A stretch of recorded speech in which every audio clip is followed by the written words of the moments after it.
thank you very much. It's an honor to have President Zelenskyy of Ukraine, and we've been working very hard, very close. So we've actually known each other for a long time. We've been dealing with each other for a long time, and very well.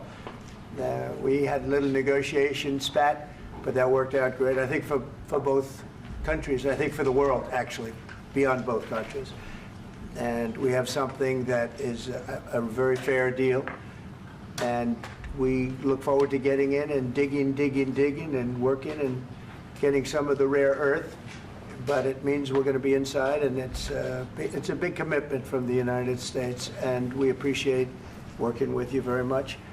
And we will continue to do that. We have had some very good discussions with Russia. I spoke with President Putin, and we're going to try and bring this to a close. It's something that you want and that he wants. We have to negotiate a deal. But we've started the confines of a deal, and I think something can happen. The big thing is the number of soldiers, mostly at this point, but soldiers being killed. You're losing thousands of soldiers. So on both sides, we're losing a lot of soldiers, and we want to see it stop. And we want to see the money get put to different kinds of use, like rebuilding. And we're going to be working very hard. But we've had a lot of very good conversations. I will say until we came along, the Biden administration didn't speak to Russia whatsoever. They didn't speak to anybody. They just allowed this to continue. And I will say that, I'll say in front of you, you've heard me say it 1,000 times, if I were president, this war would have never happened. We would have had a deal negotiated for you without having to go through what you've gone through. But your soldiers have been unbelievably brave. We've given them great equipment, but somebody has to use the equipment. They've been unbelievably brave, and we give them great credit. This was supposed to be over very quickly, and here we are 3 years later. So I give tremendous credit to your generals and your soldiers and yourself, in the sense that it's been very hard fighting, very tough fighting. They're great fighters. And you have to be very proud of them from that standpoint. But now we want to get it over with. It's enough, right? We want to get it over with. So it's an honor to have you here. Thank you very much for coming. We're going to sign the agreement at the conference in the East Room in a little while, right after lunch. And we'll be having lunch together. We're also discussing some other things. And we appreciate everybody being here. It's somewhat of an exciting moment, but the really exciting moment is when they stop the shooting and we end up with a deal. And I think we're fairly close to getting that, and an honor to have you. And please, would you like to say something? Yeah, thank you so much, Mr. President. Thank you for invitation. And really, I hope that this first document, will be first step to real security guarantees for Ukraine, our people, our children. I really count on it. And of course, we count that America will not stop support. Really, for us, it's very important to support and to continue it. I want to discuss it with details further during our conversation, and of course, the infrastructure or security guarantees. Because for today, I understand what Europe is ready to do. And of course, I want to discuss with you what the United States will be ready to do. And I really count on your strong position to stop Putin. And you said that enough with the war. I think that is very important, Ben, to say these words to Putin at the very beginning of war, because he is a killer and terrorist. But I hope that together we can stop him. But for us, it's very important to, to save our country, our values, our freedom and democracy, and of course, no compromises with the killer about our territories, but it will be later. And of course, what I wanted, we spoke about it by phone with you, about the drones production. We have very good drones production. I think the best one in the world for today because of the war. Yes, and of course, we need very much the air defense. You have the best air defense in the world, and really you helped us under attacks of Russians. And I want to speak how we can exchange the licenses. We're open to share the licenses of all our drones with you, of course, with the United States. And we need licenses for quick production of air defense. Even after the war, we need our nation to be calm, that we are secure. So that's why we need this air shield. And of course, about this I want to speak about the contingents. I think that France and UK already spoke to you, and we know that Europe is ready, but without the United States, they will not be ready to be as strong as we need. And the last point, last not least, about exchange, about our people and children. And you know that these crazy Russians, that they stolen 20,000 of children, Ukrainian children. They changed their names, they changed their, their families, relatives, and now they're in Russia. We want to bring them back, and really, it's a big, big dream, task, and goal for me, and our warriors. By the way, Mr. President, we exchanged, released more than 4,000 warriors from Russian prison, but there are thousands more in the prison.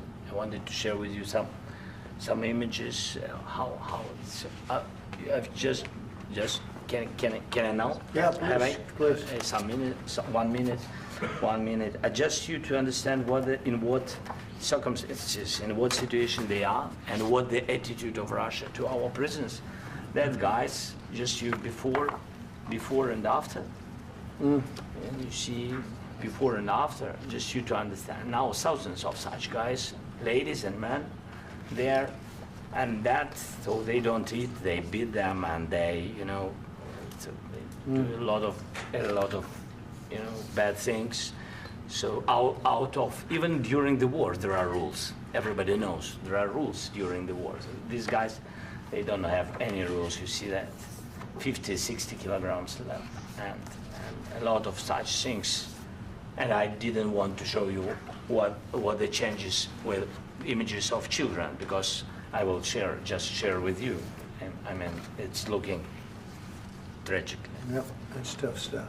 Yeah, I wanted very much to give you, and you see it. Yeah.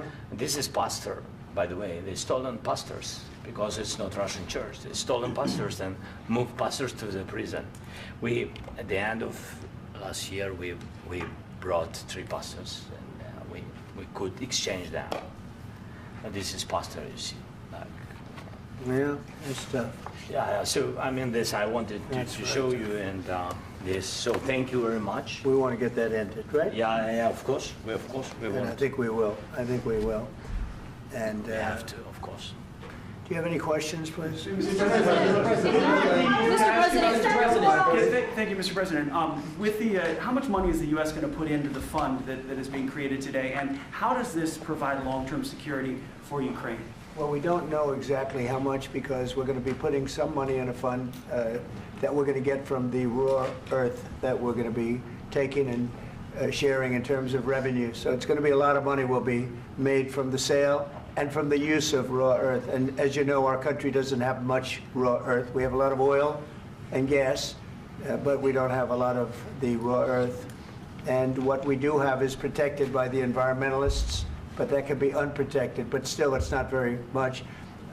They have among the best in the world in terms of raw earth. So we're going to be using that, using it for all of the things we do, including AI and including weapons and the military, and it's really going to very much satisfy our needs. So it's something that just worked out really well. We have a lot of oil, and we have a lot of gas, we have a lot, but we don't have raw earth.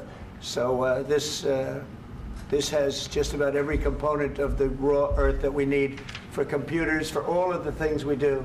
This puts us in great shape. And long-term security for Ukraine. How does this provide it? I think they're going to have great luck. I think once we make the agreement, that's going to be 95% of it. They're not going to go back to fighting.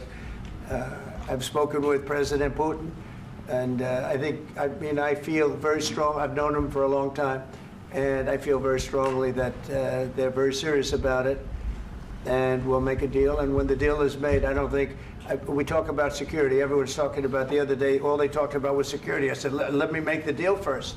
I have to make the deal first. I don't worry about security right now. We have to have a deal, because right now, last week, 2,000 soldiers died on both sides. 2,000. And they're losing 1,000, 2,000, 3,000 a week. So as we sit here and we talk, people are getting shot and dying on the battlefield. And, you know, they're not American soldiers, but they're Russian soldiers and they're Ukrainian soldiers, and we want to be able to stop it. And we want to be able also to spend money on other things. We don't want to, this is a tremendous amount of money. And what the Biden administration did was terrible. They were giving money, but he had no security on the money. Europe, as you know, gave much less money, but they had security. It was in the form of a loan. They get their money back, and we didn't. And now, at least we're protected because the American taxpayer has to be protected too. But this is an incredible agreement for Ukraine because we have a big investment in their country now, and what they have, very few people have. And we're able to really go forward with very, very high-tech things and many other things, including weaponry that we're going to use in many locations, but that we need for our country. Mr. President, This allows us to do that. Mr. President, will you continue I'm sorry. sending military aid? Yes, go ahead, please. If I can just yes. In the document, there is one of the very important points. If we speak about business and investment, we never had LNG terminals in Ukraine. This document will open. I mean, the next documents, but anyway, here we see in the framework, we see really goodwill for this. LNG terminals for us is very important, and I think for security of European continent. We have the biggest storage, gas storage. We have the biggest in Europe. Yes, yes, and we can use it. Use it for LNG. Use it for LNG, and we will do it. And really, we can help Europe because Europe really helped. President Trump said that they made less support, but they are our friends and they are our very supportive partners. They really gave a lot, Mr. President. They did. They gave a lot, but they gave much less. No. Much less. No. No. No, not you. No. Okay. Okay.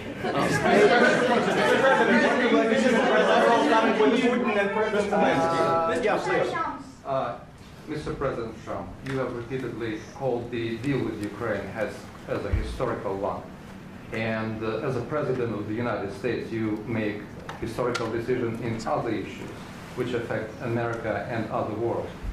So what place in the world history do you want to take? And do you associate yourself with any famous historical figures? Yeah, I'd say George Washington, Abraham Lincoln. I would say I'm far superior to George Washington and Abraham Lincoln. Now, you know I'm only kidding, right? Because when I say that, the fake news is going to go wild. They're going to say he considers himself to be better than Washington. But you never know. You never know. I don't compare myself to anybody. I'm here to do a job. We've had a great 35 days or whatever it might be, a month, a little more than a month. We've accomplished tremendous amounts. Not only this would be a very great achievement if we could get the war stopped and get them back to normalization. I think that's going to happen. We've had very good talks on both sides, as you know. But I think we've done a very good job, just generally. If you look at all of the things we've done in 30 days, they're saying there's never been a opening for a president. The first month, there's never been a first month like we've had. And this is one of the very important things. This, to me, is one of the most important things because we have tremendous death taking place as we speak, and I don't want to have that. You know, think of the parents, whether they're in Russia or Ukraine, think of the parents of all these people being killed needlessly. They came to our territory. Should have never started. This would have, if I were president, this would have never started. Mr. President, where has out your conviction? Mr. President, will you continue sending military aid to Ukraine after the U.S. signs this agreement with Ukraine? Yeah, we're going to be continuing. To President Zelenskyy, do you feel like the U.S. is on your side? That President Trump is on your side at this moment? Right. What do you think? He wants to know, do you think that, sort of a stupid question. I guess we wouldn't be here if I wasn't. I think that the United States on our side from the very beginning of occupation, and I think that President Trump on our side, and of course, I'm sure that the United States President will not stop support. This is crucial for us. It's important for us. Yes. And Putin, the president speaks about the people and the soldiers which are dying, but they came to our territory, they came to our land. They began this war, and they have to stop. And I think this is the question, with really the most important question. Can President Trump, I hope yes, with some other allies, to stop Putin, withdraw these enemies, our enemy, withdraw these troops from our land? And I think that you asked about the history, I think that if President, or when, he will stop Putin, if President Trump will bring peace to our country, I think he will be on this wall. I think. We've had very, very good talks. What about military aid to Ukraine? President Zelenskyy just said that there will be no compromises with Vladimir Putin. I just wanted to ask both of you, firstly, are there compromises that you think that President Zelenskyy is going to have to make? And President Zelenskyy, is there anything that you think you may be able to offer or bring to the table, for example, elections? Thank you. I think you're going to have to always make compromises. You can't do any deals without compromises. So certainly he's going to have to make some compromises, but hopefully they won't be as big as some people think you're going to have to make. That's all. That's all we can do. I'm here as an arbitrator, as a mediator to a certain extent between two parties that have been very hostile. To put it mildly, they've been very hostile. This has been a vicious war. This has been a vicious war. You know, it's a very level battlefield, and those bullets go out, and as I've said many times, we were talking about it with Pete, many times the only thing stopping those bullets is a human body. And in the case we're talking about, generally young human bodies are stopping a lot of bullets. It's dead level. That's why it's great farmland. It's great land. It's great farmland, but there's very little protection against the bullets that are being, and other things that are being shot. So all I can do is see if I can get everybody at the table and get an agreement. And I think we're going to end up with an agreement. Otherwise, I wouldn't probably be even here today. Mr. President, I've got two questions for you. You think ultimately your legacy will be the peacemaker and not the president that led this country into another war and ended foreign wars? And I've got a question. I hope it will. I mean, I hope I'm going to be remembered as a peacemaker. This would be a great thing if we could do this. I'm doing this to save lives more than anything else. Second is to save a lot of money, but I consider that to be far less important. So I hope I'm going to, thank you, Brian, for that question. It was a nice question.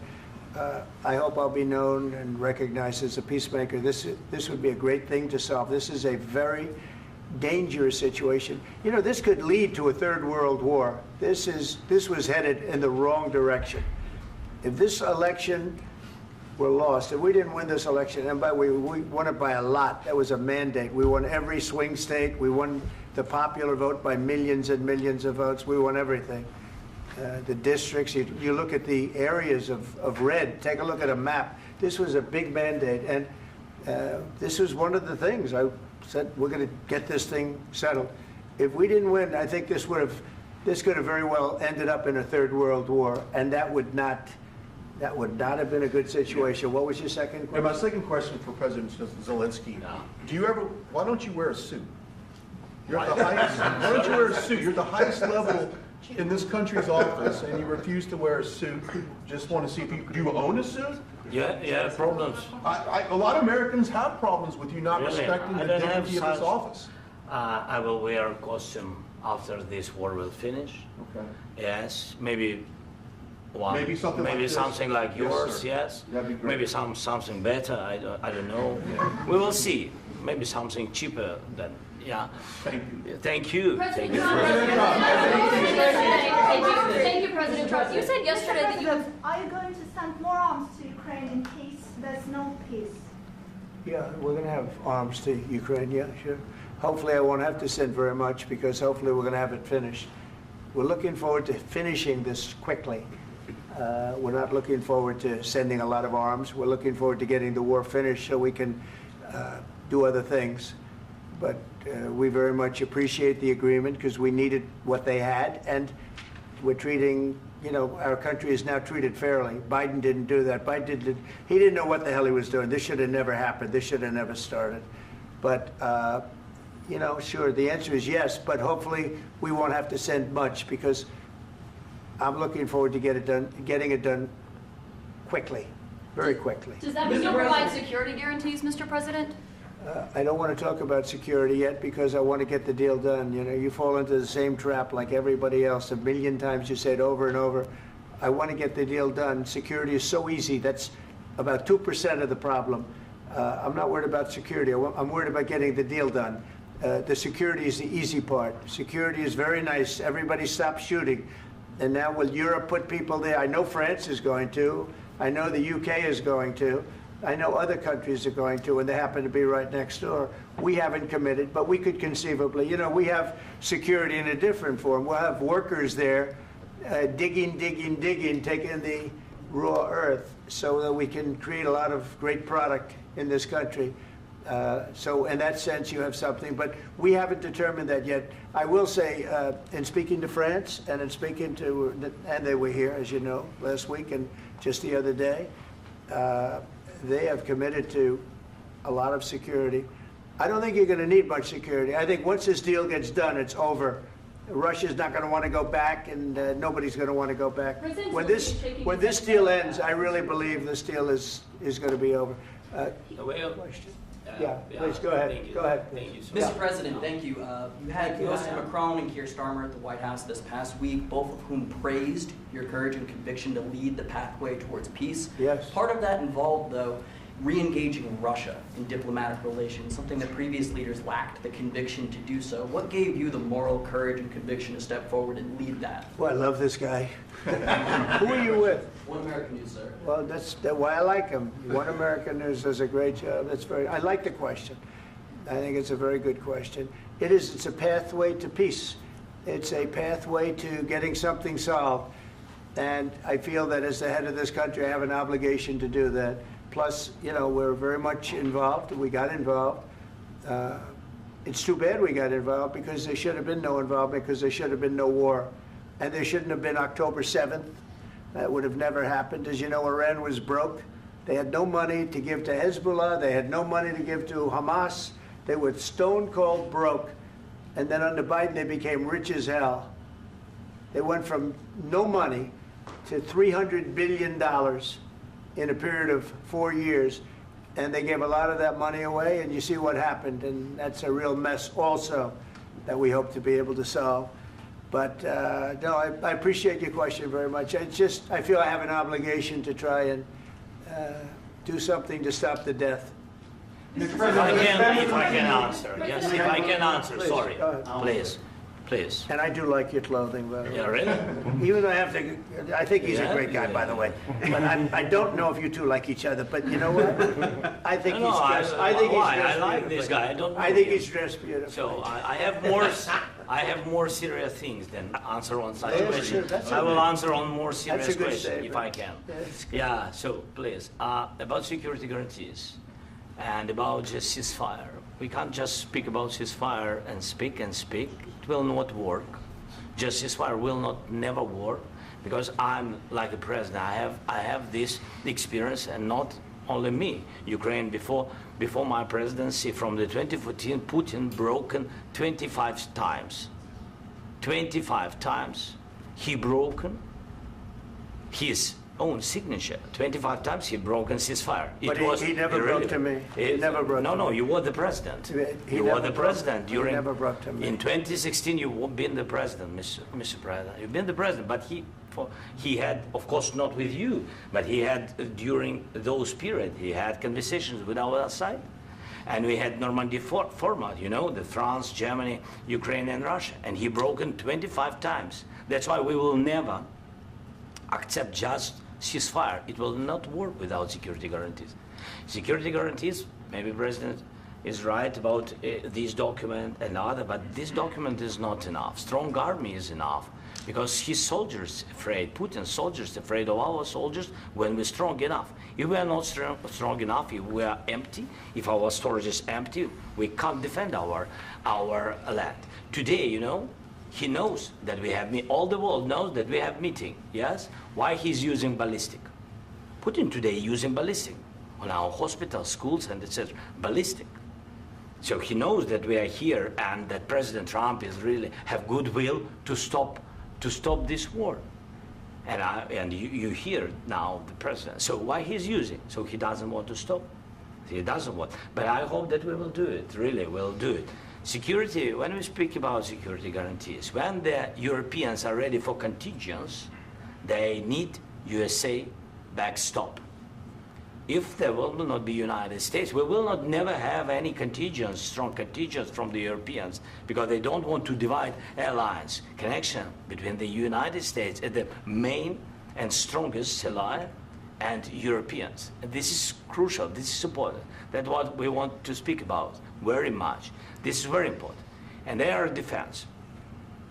So air defense, really, we have big deficit with all these systems, and we need to provide this. We need it very much. Otherwise, Putin will never stop, and will go further and further. He doesn't want. He hates us, you know? It's not about me. He hates Ukrainians. He thinks that we are not a nation. He thinks, and he shared these thoughts, I think maybe with your team also, I don't know. But with all the Europeans, in media, officially and not, he always said that there is no such country, such nation, such language, and such life like Ukrainian.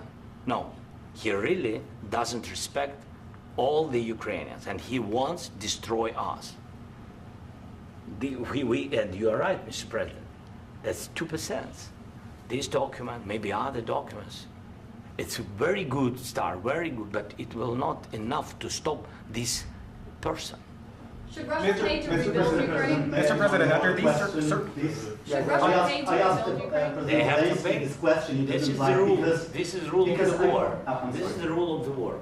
During all the centuries, all the history, this is the rule of the war. Who began, those pay.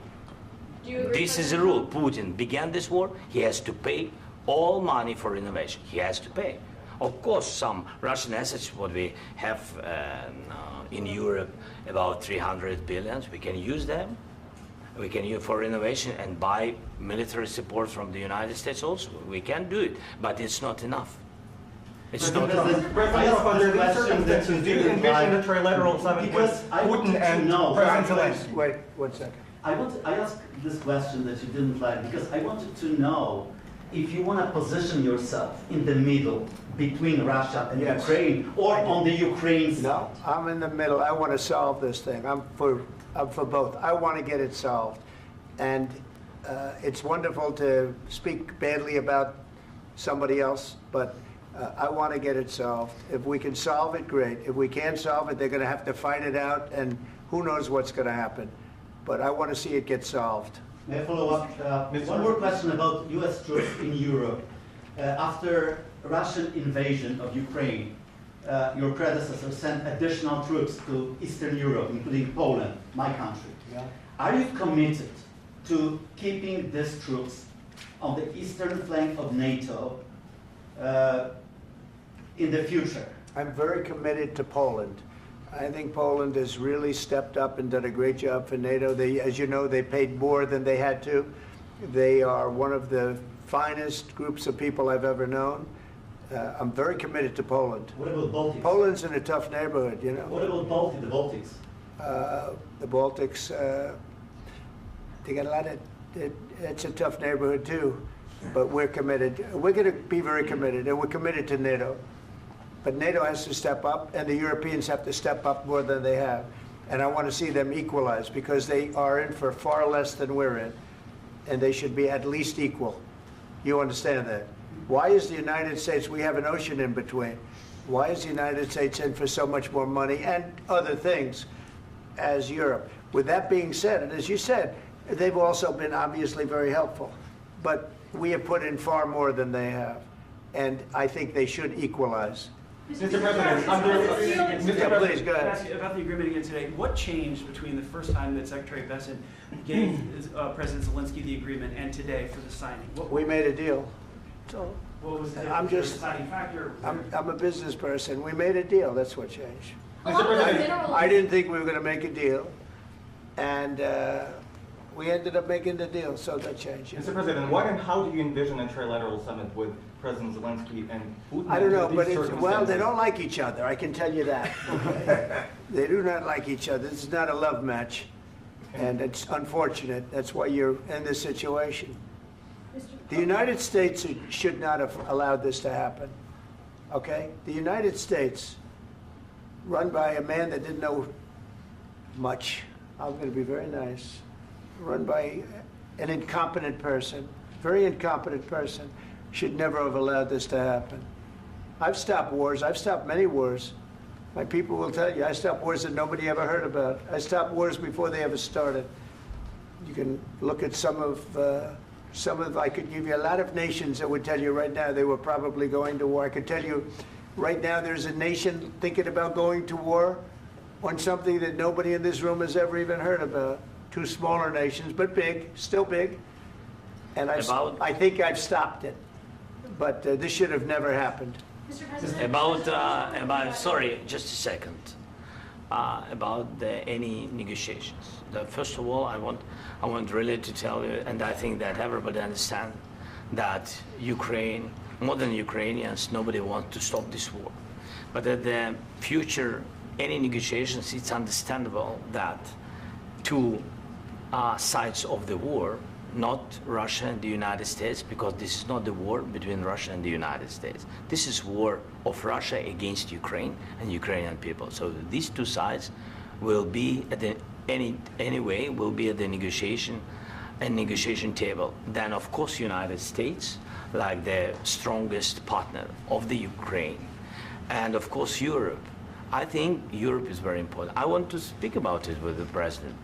Yes, Europe is very important for us because we really defend Europe for today. All Europeans really recognize that we are defending line, and they have real life, and our people are dying. That's why they helped us. And also, it's about the NATO. Yes, between, like the president said, you have big, nice ocean. Yes, between us. But if we will not stay, Russia will go further to Baltics and to Poland, by the way. But first to the Baltics. It's understandable for them because they've been in the USSR. You know, they've been one of the republics of the USSR, and Putin wants to bring them back to his empire. It's a fact. And when he will go there, if we will not stay, you will fight. Your American soldiers, it doesn't matter, do you have ocean or not, your soldiers will fight. Mr. President, would you be willing to visit Ukraine, maybe Kyiv or Odessa, which is known to be a dirty river with Black Sea? It was my question. I'm sorry. I don't want to talk about Odessa now. Let's not talk about Odessa. I want to talk about making a deal, getting peace. We don't have to talk about Odessa, but a lot of cities have been destroyed. A lot of cities that are not recognizable. There's not a building standing. No, and a lot of things. Mr. President, you have to come and to look. No. We have very good cities. Yes, a lot of things have been destroyed, but mostly cities alive, and people work, and children go to school. Sometimes it's very difficult. Sometimes closer to front line, children have to go to underground schools or online. But we live. Ukraine is fighting, and Ukraine lives. This is very important. And maybe it's Putin is sharing this information that he destroyed us. No, he lost 700,000 people, 700,000 soldiers. He lost everything. Yes. So. Mr. President, one more. I mentioned Poland. Please, go ahead. When did you last speak with President Putin, and what did he say that? A couple of days ago. And what did he tell you that gave you the assurance that he wanted peace? Well, that's what I do. My whole life is deals. I know pretty good. And I've known him for a long time. I've dealt with him for a long time. He had to suffer through the Russia hoax. You know, Russia was a hoax. It was all Biden. It was nothing to do with him. So he had to suffer through that, and he was able to do that. I think that he wants to make a deal, and he'd like to see it end. That's all I do. That's what I do. My whole life, that's what I do, is make deals. And I'm in the middle of a mess, because this is a real mess. It's a very dangerous one. If this doesn't get solved now, it's not going to get solved for a long time. So I hope we're going to get it solved. In the back, please. Thank you, Mr. President.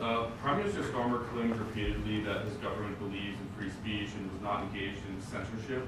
But his country's government arrests people for memes and thought crimes, and even more worrisome is pressuring American companies to censor Americans on its behalf. How can he be a reliable, trustworthy partner when he says things that are demonstrably false on such an important topic? Well, we actually spoke to him about that yesterday, and we thought they took it very, very much too far. JD was very strong on it. So was I. So was Marco. And we've been speaking to him about it. Marco, would you like to say something about that? Yeah, we have concerns, obviously, with the conduct of those, particularly as it impacts Americans. And there's real concern that American speech, which is online, could fall into the hands of British or any country's jurisdiction. And so this is a point the Vice President made at Munich, and I think it's a very compelling one, that what unites us with Europe, as much as anything else, is these shared values, and one of them being free speech. And so if Americans are threatened by it, we're going to need to take action in that regard. Mr. President. It's actually a very important question. We spoke about this in detail with the Prime Minister, the Foreign Secretary, and others at lunch yesterday. And I know that Secretary of Commerce Lutnick followed up in private meetings last night. This is really important. We believe Americans have the right to speak their mind, even if we in this room disagree with them. They have the right to speak their mind in the public square, which is often online these days. And we're going to defend that right as it pertains to American companies and American citizens vigorously if we have to. I do think that under the President's leadership, we're going to find common ground with our friends in the UK on this question, but it remains to be seen. The principle that will guide us is we believe in free speech in this country, and we'll fight for it for American citizens. Mr. President, on the deal, is there any other oil and gas component to the deal? Is it all critical? A little bit. We'll see. On LNG? But we're not really looking for that so much. We got a lot. We have more than anybody in the world, by far. So no, we're not talking about it too much, but a little bit. I think it affects also, but for the most part, no. And sir, is there any agreement from Ukraine to purchase U.S. LNG as part of the deal, or is that on the table at all? No, we don't need that. Some of those Mr. President, I minerals just are in wanted the to ask east, you Mr. about, President. you just mentioned that you'd spoken to Vladimir Putin a couple of days ago. Just to be clear, that's a new call, not the one that you... I've spoken to him on numerous occasions. Okay, and how was the latest call? What did you discuss? How did it go? Are you serious with that question? I am, I'd love to know. It went well. I think we're going to have a deal. On the minerals deal, Mr. President, some of those minerals are in the east of Ukraine, not far from the front lines and in areas that Russia has occupied. Will you direct President Putin to withdraw his forces from those areas if there's U.S. interest Well, there? we'll take a look at the time. We have a lot of area. It's a very big area we're talking about, so we'll take a look. I'll study that and I'll see. And who would protect those minerals if they are U.S. interests? Would that be Ukrainian They'll forces? be protected. The European agreement forces? will protect them. U.S. The forces? agreement, yeah, we're signing an agreement. You know? Right, but what if Russia tries to invade or there's Russian aggression in their spots? I just told you, I don't think that's going to happen. And if that were going to happen, I wouldn't make a deal. If I thought that was going to happen, I wouldn't make a deal. Some people may wonder why. You know, they ought to focus on CNN on survival, not asking me these ridiculous questions. Focus on surviving, because CNN's got such low ratings. I don't think they're going to survive. Let's go. Please, go ahead. One more. Since I already mentioned Poland. Poland was under Russian control for decades after the Second World War. When I was a kid, I looked at the United States not only as a most powerful country, richest country in the world, the country that has great music, great movies, great muscle cars, but also as a force for good. And now I'm talking with my friends in Poland, and they are worried that you align yourself too much with Putin. What's your message for them? Well, if I didn't align myself with both of them, you'd never have a deal. You want me to say really terrible things about Putin and then say, "Hi, Vladimir, how are we doing on the deal?" That doesn't work that way. I'm not aligned with Putin. I'm not aligned with anybody. I'm aligned with the United States of America and for the good of the world. I'm aligned with the world, and I want to get this thing over with. You see the hatred he's got for Putin. It's very tough for me to make a deal with that kind of hate. He's got tremendous hatred, and I understand that, but I can tell you the other side isn't exactly in love with, him either. So it's not a question of alignment. I'm aligned with the world. I want to get the thing set. I'm aligned with Europe. I want to see if we can get this thing done. You want me to be tough? I could be tougher than any human being you've ever seen. I'd be so tough. But you're never going to get a deal that way, so that's the way it goes. All right, one more question. Hey, I will respond to this. So look, for 4 years in the United States of America, we had a president who stood up at press conferences and talked tough about Vladimir Putin, and then Putin invaded Ukraine and destroyed a significant chunk of the country. The path to peace and the path to prosperity is maybe engaging in diplomacy. We tried the pathway of Joe Biden of thumping our chest and pretending that the President of the United States' words mattered more than the President of the United States' actions. What makes America a good country is America engaging in diplomacy. That's what President Trump is doing. Can I ask you? Sure. Yeah? Yeah. Okay. So he occupied our parts, big parts of Ukraine, part of East and Crimea. So he occupied it on 2014. So during a lot of years, so I'm not speaking about just Biden, but those time was Obama, then President Obama, then President Trump, then President Biden, now President Trump, and God bless, now President Trump will stop him. But during 2014, nobody stopped him. He just occupied and took. He killed people. You know what the contact line? 2015. 2014 and 2015. 2014. Yeah. So I was not here. Yeah, but that's exactly right. Yes, but during 2014 till 2022, yeah, the situation the same. The people have been dying on the contact line. Nobody stopped him. You know that we had conversations with him, a lot of conversation, my bilateral conversation, and we signed with him, me, like a new president. In 2019, I signed with him the deal. I signed with him, Macron and Merkel, we signed ceasefire. Ceasefire. All of them told me that he will never go. We signed with him with gas contract. Gas contract.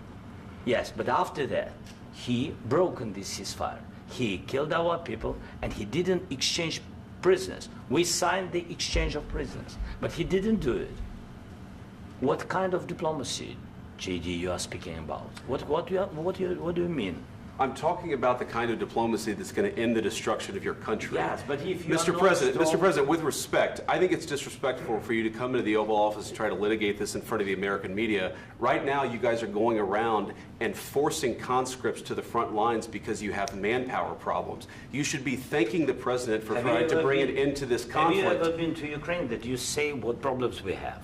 I have been to. Count once. I've actually watched and seen the stories, and I know what happens is you bring them on a propaganda tour, Mr. President.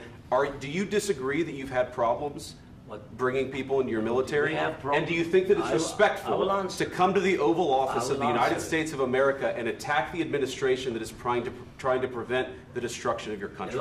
A lot of questions. Let's start from the beginning. Sure. First of all, during the war, everybody has problems, even you, but you have nice ocean and don't feel now, but you will feel it in the future. God bless. You don't know that. God bless. You God bless. You will not have a war. Don't tell us what we're going to feel. We're trying to solve a problem. Don't tell us what we're going to feel. I'm not telling you. Because you're in no position to dictate that. That's exactly what you're doing. You're in no position to dictate what we're going to feel.